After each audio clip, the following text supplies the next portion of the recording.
Ryan Nordahl here again with Epic Whitetail Habitat. Today I want to talk about what everybody thinks about when they think of a deer management plan, and that is food plots. I mean, nothing gets me more excited this time of year. We're out here, it's March 22nd, 2018, and shed hunting is on the mind of everyone. Getting out, getting the chainsaws fired up, doing a little hinge cutting, planning out the year.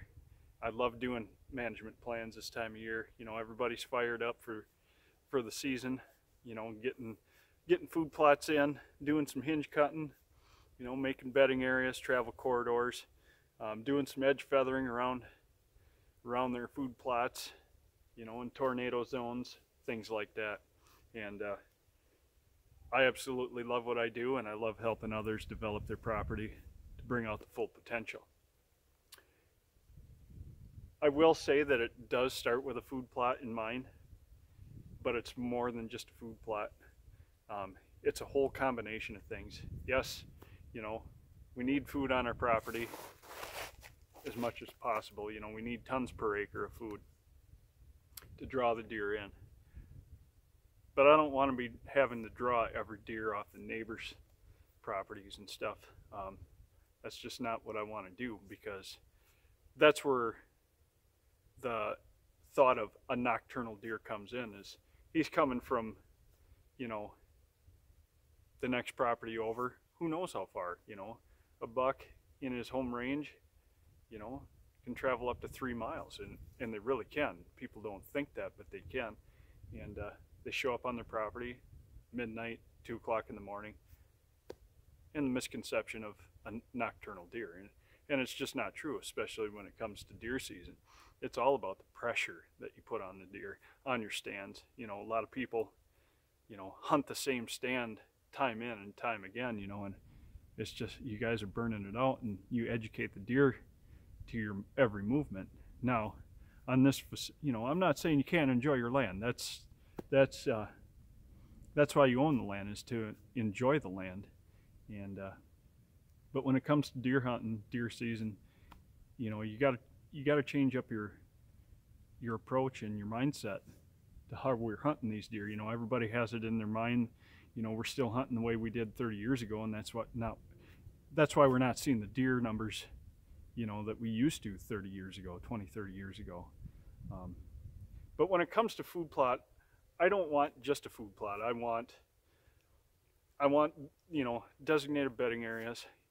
Go in, hinge cut them. Hinge cutting isn't everything. If your property, I can recommend a clear cut, a select cut. If your property needs it, that's what it needs. We're fortunate enough to here we have a lot of young growth maple, and I can do a lot of hinge cutting. But every property is different and unique, and sometimes that select cut or a clear cut. And when I talk clear cut, I like to cut in stages, not all at once. Cut a few acres here, cut a few acres the next year, and the year after that, in stages. Puts a little extra money in your pocket that way too. You got to look at it that way. But we're getting fired up for food plots here. I like to do a majority of my food plots is I love to have edge feathering around. I choose where the deer come into these food plots. I've got a stand back here. I'm about 20 yards from it right now. Closest shot I get, the deer come around. I've got a blockade back here behind the camera. They have to come around it and come in.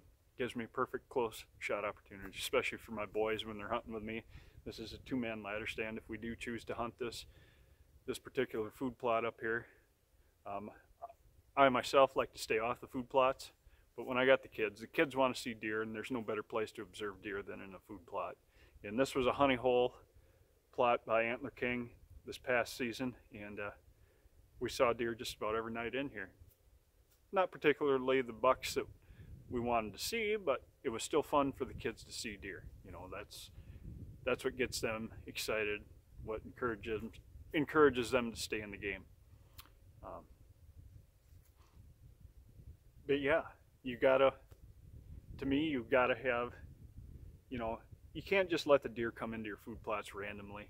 You know, I want to put the odds in my favor as much as possible, and I can't stress edge feathering and tornado zones and things like that enough, you know.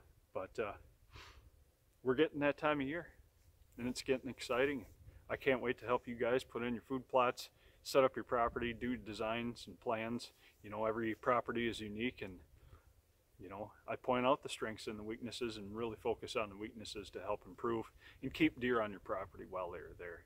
You know, that's the point of habitat management, is you're not trying to hold every deer in your area, but while they are on your area, you want them to waste as much time on your property as possible. And that's what this is all about. I know that my neighbors are just to the south here. The line fence is about 60 yards from me right here to the south.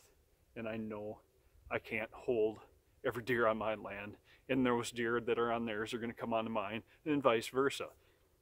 That's what fair chase is. I'm not, by having this blockade here, I'm not trying to keep the deer that are utilizing this property from going onto theirs. That's not the point. The point is to get them to come by my stand. That's the point of what we're doing up here. And we have fun doing it. That's the biggest thing, is to have fun with your management goals and when you're implementing your management plan, your management strategies. Have fun doing it. Otherwise, what are we doing this for? Be safe. Can't stress safety enough. You know, when you're hinge cutting, if you don't feel comfortable doing your hinge cutting projects, you know, anything like that, that's why we're here. We have experience, we have the equipment, we can come in and do a successful hinge cut for you. You know, personally, I have about 10 years of experience, and my buddy, I suppose combined, we have about 20 years of experience doing it. But that's what we're here. That's what we offer. We offer to implement plans, doing hinge cutting, any tree cutting that you would need. But it's fun to do it yourself too, and I respect the guys that want to do that. But remember, we're getting into a fun time of year here. Be safe and have fun what we're doing. And in the words of Steve Bartella, keep it simple, stupid.